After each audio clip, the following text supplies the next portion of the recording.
Hello छात्रों, आज हम सीखने वाले हैं पत्र लेखन के बारे में। तो पत्र दो तरीके से लिखे जाते हैं, औपचारिक तरीके से और अनौपचारिक तरीके से। तो आज हम इस वीडियो में सीखने वाले हैं कि औपचारिक पत्र लिखने का जो सही तरीका है वो कैसा होता है। सबसे पहले औपचारिक पत्र किसे लिखते हैं, जैसे कि हम किसी कार्यालय या फिर ऑफिस या स्कूल कॉलेज के अधिकारियों को जो पत्र लिखते हैं उसे बोलते हैं औपचारिक पत्र। तो औपचारिक पत्र का जो लिखने का तरीका है वो कुछ इस प्रकार से है, जो आप स्टेप बाय स्टेप इसमें देख सकते हैं। सबसे पहले आपको लिखना है सेवा में। सेवा में लिखने के बाद में आपको लिखना है किसको लिख रहे हैं उसके बारे में यहाँ पर आपको जानकारी लिखना है, जैसे कि श्रीमान प्राचार्य महोदय, आप कलेक्टर महोदय को लिख सकते हैं, श्रीमान प्राचार्य महोदय को, बैंक अधिकारी को, आप जिसको भी लिखना है, जिस भी ऑफिस वगैरह या कार्यालय के लिए लिखना है तो उसका यहाँ पर जानकारी डाल सकते हैं। इसके बाद में नीचे लिखना है, आप स्कूल के लिए लिख रहे हैं तो स्कूल का नाम लिख देना है और अपने शहर का नाम लिख देना है और साथ में अपना राज्य भी लिख सकते हैं। तो कुछ इस प्रकार से लिखना है, श्रीमान प्राचार्य महोदय, सुमन पब्लिक स्कूल भोपाल मध्य प्रदेश। तो यहाँ पर मैंने अपनी जानकारी डाली है, आप अपनी जानकारी डाल सकते हैं। और एक लाइन छोड़कर आपको विषय में लिखना है, आप किसके संबंध में पत्र लिख रहे हैं। तो हम ये जो पत्र लिख रहे हैं वो है शाला शुल्क मुक्ति के संबंध में, तो हमने ये यहाँ पर डाल दिया है। आप अपना विषय जिस भी टॉपिक पर लिख रहे हैं वो आप डाल सकते हैं। इसके बाद में लिखना है अगली लाइन से यहाँ पर महोदय। महोदय के बाद में आपको कॉमा लगाना है, इसके बाद में फिर नीचे से लिखना स्टार्ट करना है। यहाँ पर अपनी जानकारी लिखना है, अपनी जो भी प्रॉब्लम है, जो भी परेशानी है, जो भी आप बताना चाहते हैं उसके संबंध में आपको ये जानकारी आगे महोदय के बाद में लिख देना है। तो जैसे कि हम ये एप्लीकेशन में लिख रहे हैं, सेवा में विनम्र निवेदन है कि मैं आपके विद्यालय का छात्र हूँ। तो जैसा कि आप इस एप्लीकेशन में जो लिखने का पैटर्न आप देख रहे हैं, कब कॉमा लगाना है, कहाँ पर कौन सी लाइन लिखना है, तो ये जो तरीका है इसी को आपको फॉलो करना है औपचारिक लेटर लिखने के लिए, औपचारिक पत्र लिखने के लिए।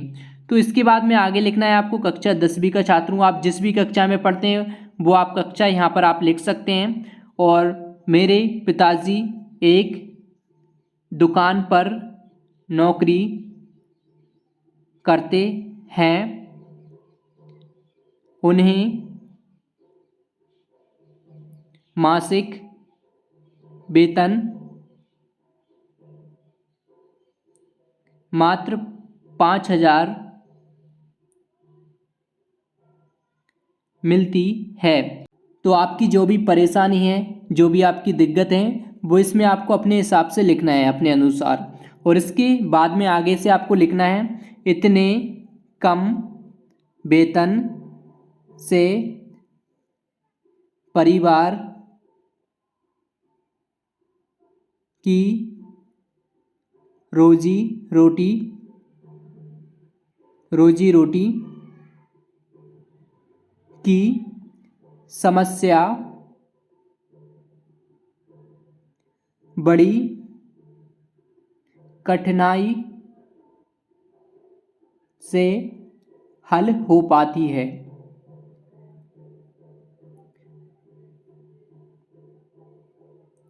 इस आर्थिक तंगी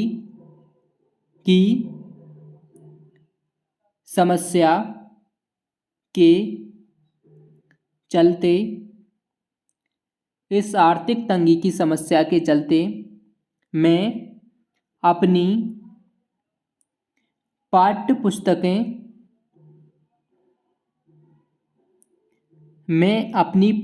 पुस्तकों को क्रय का मतलब होता है खरीदना, क्रय करने में असमर्थ हूँ। अब ये यहाँ पर हमारी बात ख़त्म हो जाती है। इसके बाद में हम क्या करेंगे, यहाँ पर हमारी बात ख़त्म हो चुकी है, निचली लाइन से आपको लिखना है। अब निवेदन करेंगे हम, अतः श्रीमान जी से निवेदन है कि मुझे शाला के शुल्क से मुक्ति प्रदान करने का कष्ट करें। इस